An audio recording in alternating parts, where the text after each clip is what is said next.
सो जो आज की वीडियो है ये काफ़ी ज़्यादा इंपॉर्टेंट वीडियो है। सो आप इसको जो है स्किप बिल्कुल भी मत करिएगा। आज जो है मैं आपको मैथ का पूरा 10 डेज का प्लान बताऊंगा कि आपको जो अपना सिलेबस किस तरह से कंप्लीट करना है, ताकि 10 दिन के बाद जो आपका सिलेबस है वो अच्छे से पूरा कंप्लीट हो जाए, काफ़ी सारे कंसेप्ट आपके जो है क्लियर हो जाए।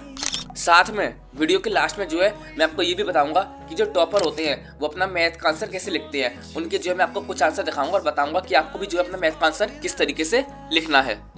सबसे पहले तो जो है आप सब ये बात जान लीजिए कि आपको जो अपना मैथ का सिलेबस कंप्लीट करना है वो सिर्फ और सिर्फ दो चीज़ों से करना है। पहला है आपकी एनसीईआरटी और दूसरा है आपका प्रीवियस ईयर क्वेश्चन। आपको एनसीईआरटी और प्रीवियस ईयर क्वेश्चन इन दो ही चीज़ का इस्तेमाल करना है अपने सिलेबस को कंप्लीट करने के लिए। कोई extra book like RS Agarwal, RD Sharma, इनको जो है मत छुइएगा, टाइम पे कंप्लीट नहीं हो पाएगी। सिर्फ दो ही चीज़ पे ध्यान दीजिए, एनसीईआरटी और आपका PYQ। स्टार्ट करते हैं डे 1 से। जो आपका पहला दिन है उस दिन आपको कवर करने हैं दो चैप्टर। पहला चैप्टर आपका रियल नंबर और दूसरा चैप्टर है आपका प्रोबेबिलिटी। ये दोनों ही चैप्टर जो है छोटे चैप्टर है, तो आपके एक दिन में हो जाएंगे। सबसे पहले आप जो है यूट्यूब के किसी भी वन शॉट से अपने दोनों चैप्टर को अच्छे से कवर कर लीजिएगा। 3 या 4 घंटे में आपके दोनों चैप्टर हो जाएंगे। उसके बाद आपको जो है एनसीईआरटी के क्वेश्चन करने हैं और साथ में हर चैप्टर के 15-15 PYQ करने हैं, यानी कि रियल नंबर से 15 प्रीवियस ईयर क्वेश्चन और प्रोबेबिलिटी से भी 15 प्रीवियस ईयर क्वेश्चन। इतना करके आपका जो चैप्टर है वो काफ़ी अच्छे से कवर हो जाएगा। अब बात करते हैं डे 2 की।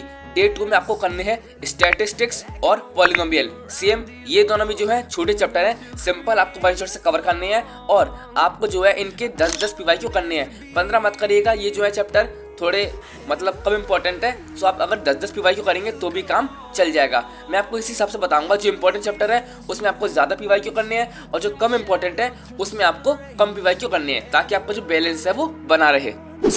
अब आपका आ गया है डे 3। डे 3 में आपको सिर्फ एक ही चैप्टर करना है, जो कि ट्रायंगल। हाँ, ट्रायंगल के अलावा कोई चैप्टर नहीं करना है, क्योंकि ट्रायंगल आपका बड़ा चैप्टर है, इंपॉर्टेंट चैप्टर है। आप जो अपना चैप्टर ट्रायंगल है उसको अच्छे से कवर करने के बाद उसके 25 PYQ कर लेना। हाँ, इसमें जो आपको थोड़े ज़्यादा PYQ करने पड़ेंगे, कम से कम 25 PYQ कर लेना। इसके बाद आपका चैप्टर अच्छे से कवर हो जाएगा। और हाँ, एनसीईआरटी को भूलना मत, वो भी आपको करनी है। पर आप जो एनसीईआरटी के एग्जाम्पल है उन पे ज़्यादा ध्यान देना।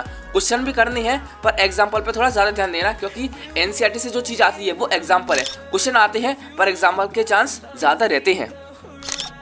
अब आता है आपका डे 4। डे 4 में आपको दो चैप्टर करने हैं। पहला है आपका सर्कल और दूसरा है एरिया ऑफ सर्कल। अब इन दोनों को मैंने एक साथ इसलिए लिया है क्योंकि ये दोनों चैप्टर हैं वो एक जैसे हैं, दोनों जो है सर्कल के ऊपर हैं।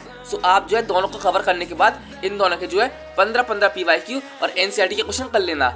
हाँ, इसी तरह से आपको सर्कल और एरिया ऑफ सर्कल के 15-15 PYQ करने हैं, ताकि आपका चैप्टर जो है खत्म हो जाए।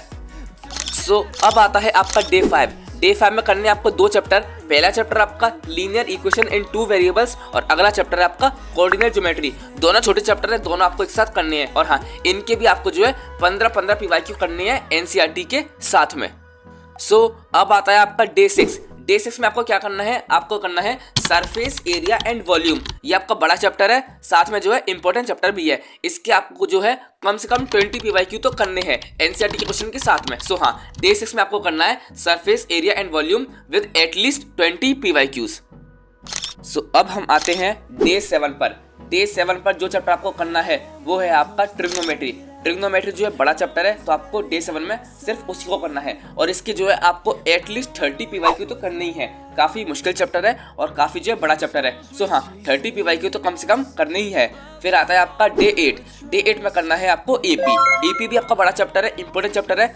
इसके भी कम से कम आप जो है 25 PYQ तो कर ही लीजिएगा। हाँ, डे 8 में करने हैं आपको 25 PYQ। अब आता है आपका डे 9। डे 9 में करने आपको दो चैप्टर। पहला है आपका हाइट एंड डिस्टेंस और दूसरा आपका क्वाड्रेटिक इक्वेशन। इनके भी आपको जो है 15-15 PYQ तो करनी है एनसीईआरटी के साथ में।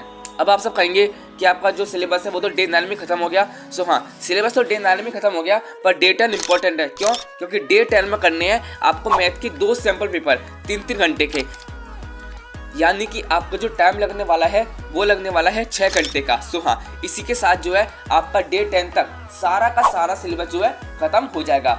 अब जो है मैं आपको टॉपर की कुछ आंसर शीट दिखा देता हूँ, ताकि आपको आइडिया हो जाए कि पेपर में आपको जो है किस तरीके से लिखना है। सबसे पहले जो है आप इस पहली आंसर शीट को देखिए। इसके अंदर टॉपर ने दो चीज़ें करी हैं। पहला, उसका जो आंसर है उसके नीचे उसने अंडरलाइन कर दिया है ताकि जो टीचर का फोकस है वो सीधे आंसर पर ही जाए। अगला, उसने क्या किया है, डायग्राम भी बनाया है। डायग्राम बनाने से क्या होता है, टीचर पे अच्छा इंप्रेशन पड़ता है कि जो है इसको अच्छे से आता है, इसने अच्छे से सॉल्व किया है। सो हाँ, डायग्राम बनाना, अंडरलाइन करना, ये जो है काफ़ी इंपॉर्टेंट चीज़ें हैं। बाकी इसके अलावा और कुछ आंसर में करने की जरूरत नहीं है। बस हाँ, दो आंसर के बीच में जो है थोड़ा गैप छोड़ दीजिएगा। बाकी अगर साइंस के नोट्स डाउनलोड करना चाहते हैं तो लेफ्ट वाली प्लेलिस्ट पर क्लिक कर दीजिएगा, और हर सब्जेक्ट का बेस्ट यूट्यूब चैनल जानना चाहते हो तो राइट वाली वीडियो पर क्लिक कर दीजिएगा। मिलते हैं वहीं पर।